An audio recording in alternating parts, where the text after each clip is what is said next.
नमस्कार दोस्तों, कैसे हैं आप सभी। आशा करते हैं आप सभी स्वस्थ होंगे, मस्त होंगे और आपकी स्टडी भी अच्छी चल रही होगी। दोस्तों, हम उत्तराखंड जिला सीरीज कर रहे थे जिसमें हम 2 जिले कंप्लीट कर चुके थे, चमोली और हरिद्वार।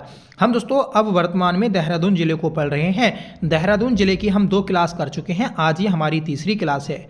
दोस्तों, अगर आपने पिछले दोनों जिले नहीं देखे हैं तो आपने ज़रूर देख लीजिएगा, ठीक है। और देहरादून जिले की जो हमने 2 क्लासेस की हैं, अगर आपने वह भी नहीं देखी हैं तो प्लीज़ उन्हें भी ज़रूर देखें। और जिनके पास में नोट्स नहीं हैं तो वह हमारी इस जिला सीरीज के माध्यम से अपने नोट्स भी कंप्लीट कर सकते हैं, ठीक है। और जिन लोगों का वीडियो पटवारी लेखपाल का री एग्ज़ाम है और जो आने वाले नए एग्ज़ाम होंगे, मतलब नई भर्तियाँ होंगी, उनकी तैयारियाँ कर रहे हैं तो वह भी हमारी इस सीरीज से जुड़ सकते हैं। आपको ज़रूर एग्ज़ाम में बेनिफिट मिलेगा और आपका क्विक रिवीजन भी हो जाएगा।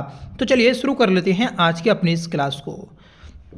आज हम सबसे पहले चक्राता को देखेंगे। चक्राता, इसके नींव 1866 में रखी गई थी। इसके संस्थापक हैं कर्नल ह्यूम। तो कर्नल ह्यूम के द्वारा दोस्तों चक्राता की नींव 1866 में रखी गई, जिसका प्राचीन नाम एक चक्रा है, ठीक है। चक्राता का उपनाम पहाड़ों का राजा, ठीक है। तो चक्राता को पहाड़ों का राजा भी बोला जाता है, ठीक है। यहाँ 1866 में कर्नल ह्यूम द्वारा चक्राता छावनी की स्थापना की गई, जहाँ 1869 में बटालियन आई थी, ठीक है। तो 1866 में कर्नल ह्यूम के द्वारा चक्राता छावनी की स्थापना की गई और यहाँ पर जो सैनिक आकर बसे तो वह 1869 में बसे हैं, ठीक है। चक्राता राज्य में एसटी के लिए आरक्षित विधानसभा सीट है, ठीक है। हमारे राज्य में 70 विधानसभा सीट हैं, 70 में से 15 सीटें आरक्षित हैं, ठीक है। 13 एससी के लिए और 2 एसटी के लिए। इस 2 में एक नानकमत्ता और एक चक्राता, ये एसटी के लिए आरक्षित हैं, ठीक है। आगे बढ़ेंगे, देखेंगे हम चक्राता के प्रमुख स्थल। चक्राता में टाइगर फॉल स्थित है, किमोना फॉल स्थित है, माई गोड, ठीक है, वालिनी देवी मंदिर स्थित है और चिंताहरण महादेव मंदिर स्थित है और दोस्तों हथनी कुंड भी चक्राता में स्थित है, ठीक है। तो यहाँ पर 3 तो आपके झरने आते हैं, एक आपका टाइगर फॉल, किमोना और माई गोड, ठीक है।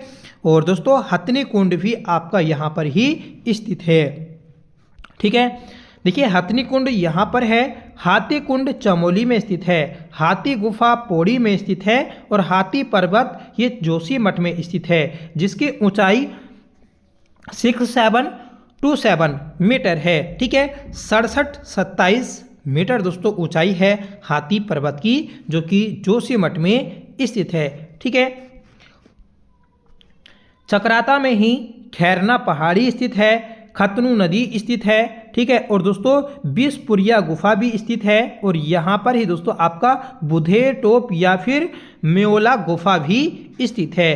रामताल गार्डन की बात करें तो ये भी आपका चक्राता में ही पड़ता है, ठीक है। तो खैरना पहाड़ी, खतनू नदी, ठीक है, बिसपुरिया गुफा, बुधेर टोप और दोस्तों रामताल गार्डन, ठीक है। इंपॉर्टेंट हैं सभी, ये पेपर में पूछे जाते हैं, ठीक है।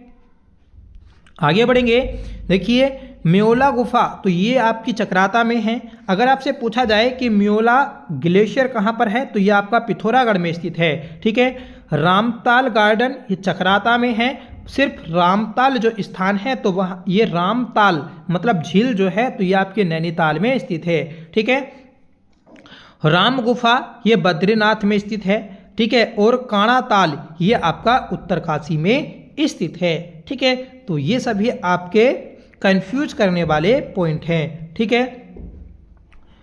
चक्राता में काणासर पर्यटक स्थल है, ठीक है। चिलमरी नेक पहाड़ी ये चक्राता में स्थित है, जो कि चक्राता की सर्वोच्च ऊंची चोटी है, ठीक है। देवबन पर्यटन स्थल ये चक्राता में आता है, ठीक है। और थाना डांडा ये चोटी आपकी चक्राता में आती है। देखिए यहाँ पर है थाना डांडा और एक है आपका थानो गांव, ठीक है, जो कि रायपुर से थोड़ा आगे है, ठीक है। थानो गांव जो कि पहला लेखक गांव है, ठीक है।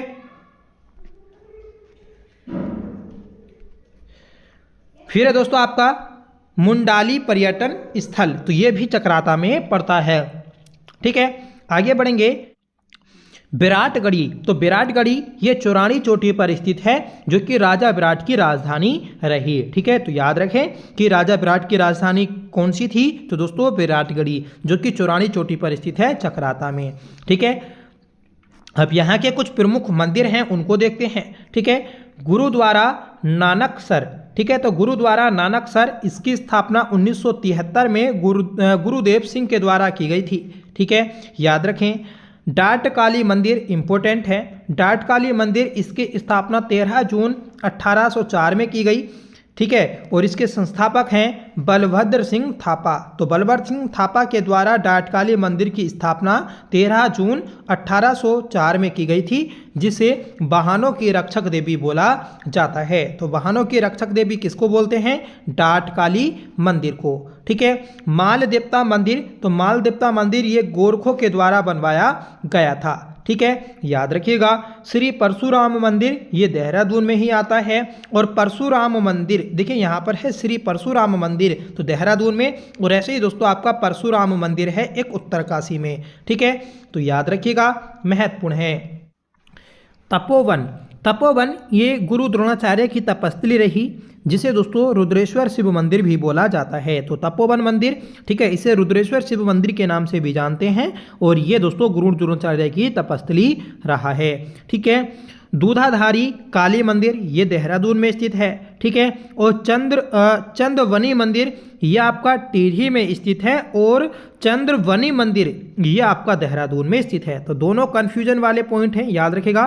देखिए चंद्रवदनी तो ये आ जाएगा टिहरी में, और चंद्रवनी ये आएगा आपका देहरादून में। ठीक है, और चंद्रवनी मंदिर जो है देहरादून वाला ये गौतम ऋषि की तपस्थली रहा है। ठीक है, याद रखिएगा, महत्वपूर्ण है। श्री प्रकाशेश्वर मंदिर ये देहरादून में स्थित है, और यहाँ पर ही दोस्तों साईं मंदिर भी स्थित है। ठीक है, टपकेश्वर महादेव मंदिर तो ये देवधारा नदी के तट पर स्थित है, और यहाँ पर दोस्तों महाशिवरात्रि के अवसर पर मेला भी आयोजित होता है। ठीक है, इस्कॉन टेम्पल ये देहरादून में स्थित है, तो याद रखिएगा इस्कॉन टेम्पल देहरादून में स्थित है। ठीक है, चार सिद्ध, तो चार सिद्ध जो हैं, ठीक है, जो कि दत्ता ऋषि के 84 सिद्धों में से 4 देहरादून में स्थित है। ठीक है, जो दत्तात्रेय थे, दत्तात्रेय ऋषि, तो इनके 84 सिद्ध पीठ थे, जिसमें से 4 देहरादून में आते हैं। 4 कौन कौन से हैं, तो एक है आपका कालू सिद्ध, दूसरा माणू सिद्ध, तीसरा दोस्तों माणक सिद्ध, और चौथा लक्ष्मण सिद्ध। ठीक है, तो कालू, माणू, माणक और दोस्तों लक्ष्मण सिद्ध, चारों याद रखिएगा, महत्वपूर्ण है। ठीक है, अब पढ़ेंगे दोस्तों हम देहरादून के प्रमुख मेले।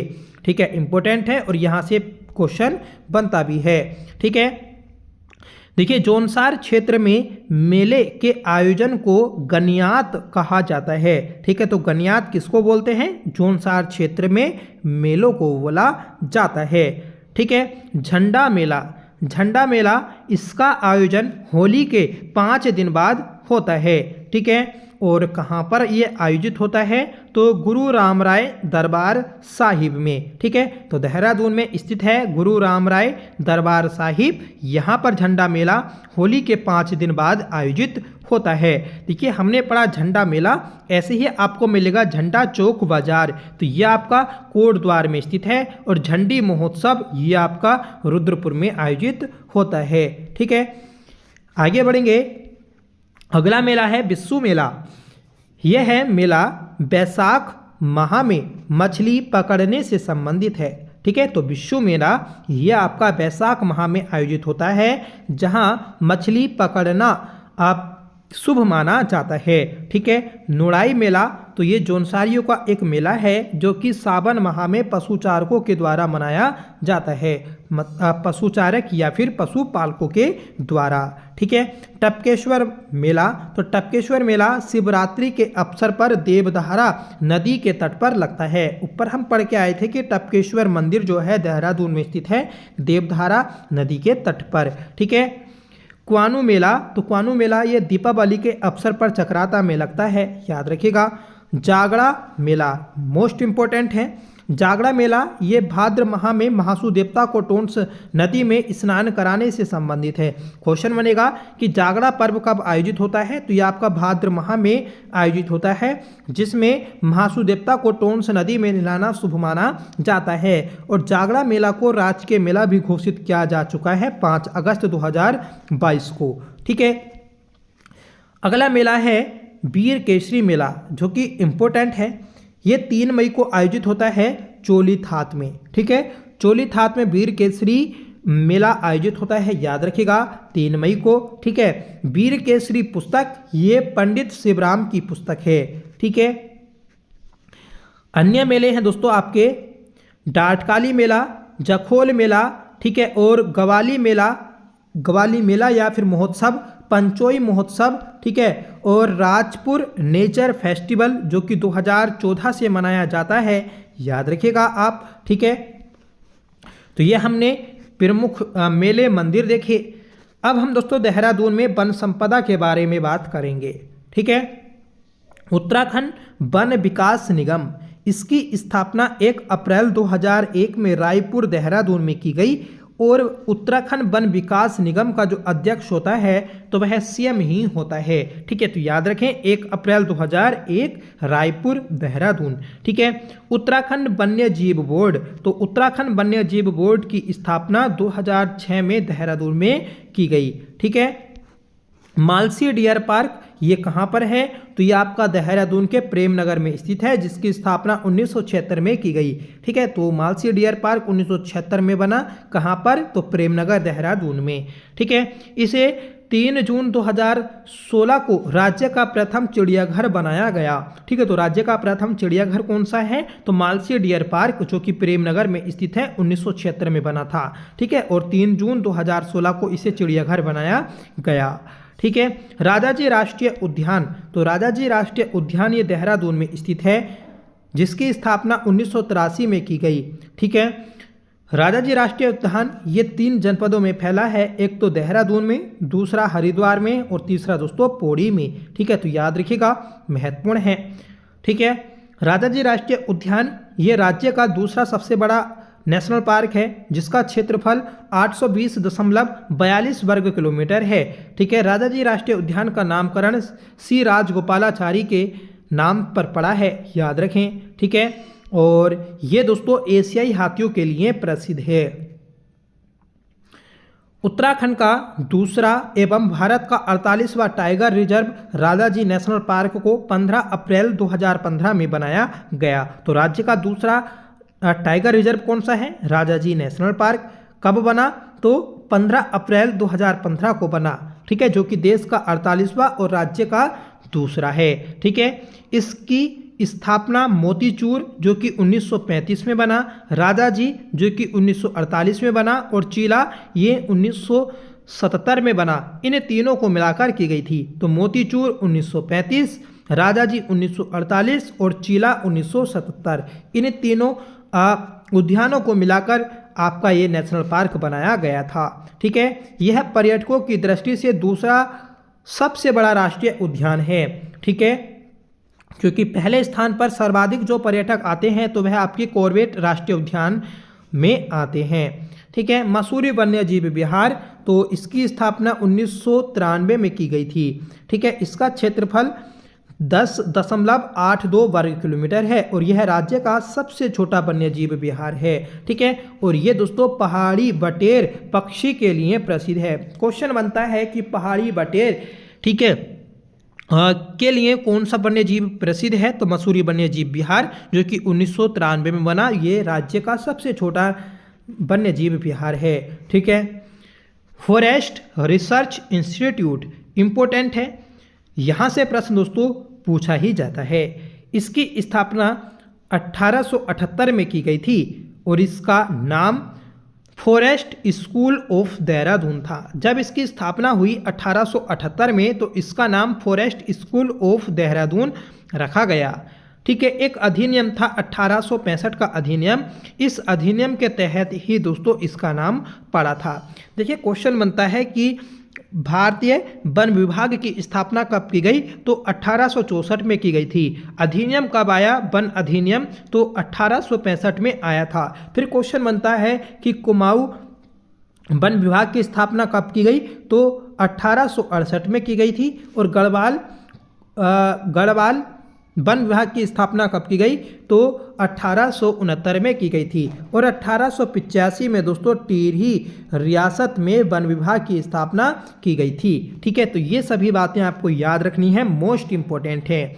जो फॉरेस्ट रिसर्च इंस्टीट्यूट है तो इसका हेड क्वार्टर जो है तो वह आपका चांदबाग देहरादून में स्थित है। ठीक है, देहरादून में जो आपका फॉरेस्ट रिसर्च इंस्टीट्यूट है इसके आगे इम्पीरियल शब्द जो जोड़ा गया तो ये 1884 में जोड़ा गया। और बाद में रिसर्च शब्द जो जोड़ा गया तो यह आपका 1906 में जोड़ा गया था। ठीक है, फॉरेस्ट रिसर्च इंस्टीट्यूट तो हम पढ़ते हैं कि फॉरेस्ट रिसर्च इंस्टीट्यूट की स्थापना कब हुई? तो 1906 में हुई थी। ठीक है, यहाँ से ये प्रश्न बनता है। जबकि फॉरेस्ट स्कूल ऑफ देहरादून की स्थापना तो यह आपके 1878 में हुई। जैसे जैसे नाम चेंज हुए ऐसे ही आपको ये सभी डेट भी याद रखनी है। ठीक है, FRI को डीम्ड का दर्जा कब दिया गया? तो 1991 में दिया गया था। ठीक है, इसने अपना शताब्दी वर्ष कब मनाया? 2006 में, क्योंकि दोस्तों इसे रिसर्च नाम जो दिया गया फॉरेस्ट रिसर्च इंस्टीट्यूट तो वह 1906 में दिया गया था। और 2006 में इसके 100 साल कंप्लीट हो गए। ठीक है, प्लेटिनियम जुबली जो मनाई गई तो ये 2006 में ही मनाई गई है। ठीक है, FRI भवन की हम बात करेंगे तो FRI भवन इसकी नींव 1923 में रखी गई और इस भवन की शैली ग्रीक और रोमन शैली है। ठीक है, FRI भवन को बनाने वाले वास्तुकार जो हैं तो ये GC ब्लूमफील्ड हैं, याद रखें। इसका उद्घाटन इरविन के द्वारा 7 नवंबर 1929 को किया गया। FRI के मुख्य द्वार को ब्रिटिश गेट के नाम से जाना जाता है। ठीक है, तो याद रखिएगा, इंपॉर्टेंट है, क्योंकि हमारे भारत के पहले वन महानिरीक्षक जो थे तो वह डिट्रिज वेंड्रिस थे। ठीक है, तो उन्हीं के नाम पर वेंड्रिस गेट इसका नाम पड़ा है। ठीक है, देहरादून वन संग्रहालय तो देहरादून वन संग्रहालय की स्थापना 1914 में की गई। इसका हेडक्वार्टर देहरादून में स्थित है। ठीक है, देहरादून वन संग्रहालय ने अपना शताब्दी वर्ष कब मनाया? तो 2014 में मनाया है। ठीक है, जो कि राज्य का सबसे पुराना संग्रहालय है। ठीक है, इंदिरा गांधी वन अकेडमी तो इसकी स्थापना 1938 में फॉरेस्ट अकेडमी के नाम से की गई थी। बाद में इंदिरा गांधी नाम जो जुड़ा तो यह आपका 1987 में जुड़ा है। ठीक है, तो याद रखें कि 1987 में इंदिरा गांधी वन अकेडमी के आगे इंदिरा गांधी शब्द जुड़ा था। ठीक है, वन नगर और दोस्तों फॉरेस्ट कैपिटल ऑफ इंडिया के नाम से देहरादून को जाना जाता है। ठीक है, याद रखिएगा, लीची जोन के नाम से इसको जानते हैं। ठीक है, सैन्य नगरी भी इसको ही बोलते हैं, याद रखिएगा। और इसे ही दोस्तों पृथ्वीपुर के नाम से जानते हैं। अब पढ़ेंगे दोस्तों हम प्रमुख परियोजनाएं। ठीक है, प्रमुख परियोजनाएं की हम बात करेंगे तो सबसे पहले है कुछ जो आपकी संस्थाएं हैं उनको देखते हैं। उत्तराखंड जल विद्युत निगम लिमिटेड तो उत्तराखंड जल विद्युत निगम लिमिटेड जिसे UJVNL के नाम से जानते हैं, इसकी नींव 12 फरवरी 2001 को रखी गई। इसका हेडक्वार्टर देहरादून में स्थित है और इसे दोस्तों उज्ज्वल के नाम से जानते हैं। ठीक है, क्वेश्चन बन जाएगा कि किसे उज्ज्वल के नाम से जाना जाता है? तो उत्तराखंड जल विद्युत निगम लिमिटेड को जाना जाता है, जिसकी स्थापना 12 फरवरी 2001 को की गई थी। ठीक है, और इसने अपना कार्य प्रारंभ जो किया तो 1 अप्रैल 2001 से किया था। ठीक है, उत्तराखंड जल संस्थान तो इसकी स्थापना 26 अगस्त 2002 को की गई। तो 26 अगस्त 2002 को उत्तराखंड जल संस्थान की स्थापना की गई और इसका हेडक्वार्टर देहरादून में स्थित है। ठीक है, power transmission corporation of Uttarakhand limited जिसे पिटकुल के नाम से जानते हैं। पिटकुल इसकी स्थापना 1 जून 2004 को की गई। इसका हेडक्वार्टर देहरादून में स्थित है। जो पावर ट्रांसमिशन कॉरपोरेशन है तो ये दोस्तों 132 किलोवाट से अधिक क्षमता वाले नेटवर्क को तैयार करता है, मतलब ये इसी के अंडर में रहते हैं। ठीक है, Uttarakhand power corporation limited UPCL, तो यूपीसीएल की स्थापना 1 मार्च 2001 को की गई। इसका हेडक्वार्टर देहरादून में स्थित है और ये दोस्तों 132 किलोवाट से कम क्षमता के नेटवर्क तैयार करता है। बिल्कुल 132 से ऊपर वाले और 132 से नीचे जो क्षमता वाले नेटवर्क होते हैं तो उसे यूपीसीएल कंट्रोल करता है। ठीक है, Uttarakhand renewable energy development agency UREDA की स्थापना 1 जुलाई 2001 को की गई थी। इसका हेडक्वार्टर पटेल नगर देहरादून में स्थित है। ठीक है, तो पटेल नगर देहरादून में स्थित है दोस्तों आपका उरेडा। जब इसकी स्थापना हुई थी तो तब ये अल्मोड़ा में स्थित था। ठीक है, Tehri hydro development corporation THDC, जिसने दोस्तों टिहरी बांध को बनाने का कार्य किया था, इसकी स्थापना 12 जुलाई 1988 को की गई थी। ठीक है, और 1989 में इसने अपना कार्य प्रारंभ किया था। इसका हेडक्वार्टर ऋषिकेश में स्थित है, याद रखिएगा। ठीक है, तो ऋषिकेश में THDC का मुख्यालय स्थित है, जिसकी स्थापना 12 जुलाई 1988 को की गई थी।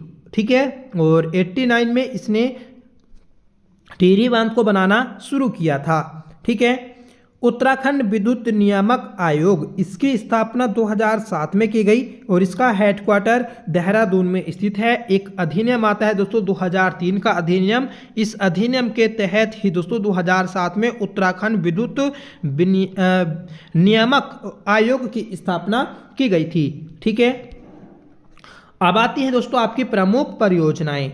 सबसे पहले ग्लोगी परियोजना को देखेंगे, जो कि हमारे उत्तर भारत की सबसे पहली परियोजना आती है। ग्लोगी परियोजना, इसकी स्थापना 1906-7 के मध्य की गई। ठीक है, मतलब नींव रखी गई थी और इसने विद्युत उत्पादन जो कार्य शुरू किया तो वह 24 मई 1909 को किया था। ठीक है, तो 6 और 7 में दोस्तों इसकी नींव रखी गई और फिर आपका 24 मई 1909 को इसने अपना कार्य प्रारंभ किया था।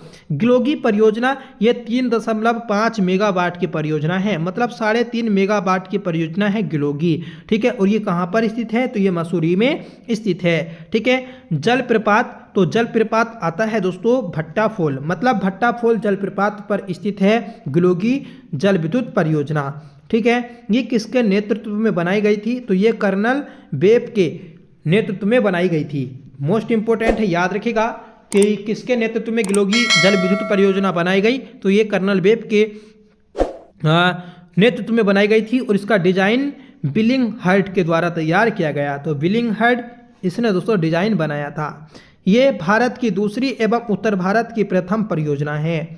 ठीक है, लखवाड़ परियोजना, लखवाड़ परियोजना ये यमुना नदी पर स्थित है। ठीक है, इसे योजना आयोग के द्वारा 1976 में मंजूरी दी गई। ठीक है, और इसने अपना कार्य प्रारंभ 1987 में किया था। ठीक है, और इसका कार्यबंद 1992 में हो गया। ठीक है, और इसे राष्ट्रीय परियोजना का दर्जा 2008 में दिया गया। ठीक है, इसने पुनः जो अपना कार्य शुरू किया तो 2016 से शुरू कर दिया है। तो याद रखिएगा कि 1976 में जो लखवाड़ बांध है यमुना नदी पर, इसकी नींव रखी गई थी। ठीक है, फिर इसने अपना कार्य जो प्रारंभ किया तो वह 87 में प्रारंभ किया था और 1992 में बंद हो गया, मतलब 5 साल ही इसका कार्य हो पाया। ठीक है, और 2008 में इसे राष्ट्रीय परियोजना का दर्जा दिया गया और पुनः निर्माण जो कार्य शुरू किया 2016 में किया है। अब आता है दोस्तों किसो या किसाऊ बांध, दोनों एक ही हैं जो कि टोंस नदी पर स्थित है। ये दोस्तों 600 मेगावाट की परियोजना है, याद रखिएगा। ठीक है, इसने अपना निर्माण कार्य जो शुरू किया तो वह 12 जुलाई 1988 में किया था। ठीक है, मतलब हाँ, ठीक है, मतलब हमने ऊपर भी देखा था THDC, तो THDC के द्वारा ही इसको बनाया गया है। ठीक है, किसाऊ बांध को, जो कि 12 जुलाई 1988 में बना। ठीक है, अब आता है दोस्तों ब्यासी परियोजना। ब्यासी परियोजना इसकी क्षमता 120 मेगावाट की है। इस परियोजना के कारण लोहारी गांव का अस्तित्व समाप्त हो गया था। ठीक है, तो देहरादून में पड़ता है आपका लोहारी गांव। ठीक है, जो कि ब्यासी परियोजना बनने के बाद बिल्कुल ख़त्म हो गया। इसकी क्षमता 120 मेगावाट की है, याद रखिएगा, इम्पोर्टेंट है। ब्यासी परियोजना तो ये आपकी हुई, ठीक है। ब्यासी घाटी ये आपकी पिथौरागढ़ में स्थित है। हम पढ़ते हैं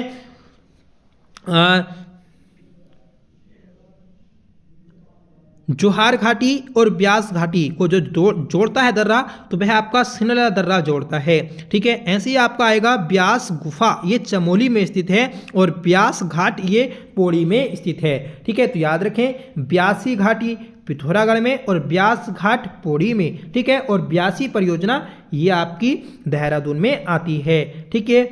अगली परियोजना है ढालीपुर परियोजना, ये यमुना पर स्थित है, 1965 में बनी थी, ठीक है। ढकरानी परियोजना ये भी 1965 में बनी, ये भी यमुना पर स्थित है। और खोदरी परियोजना ये दोस्तों 1983 में बनी, ये भी यमुना पर स्थित है, ठीक है। फिर आती है छिब्रो, ये 1974 में बनी, जो कि टोंस पर स्थित है, ठीक है।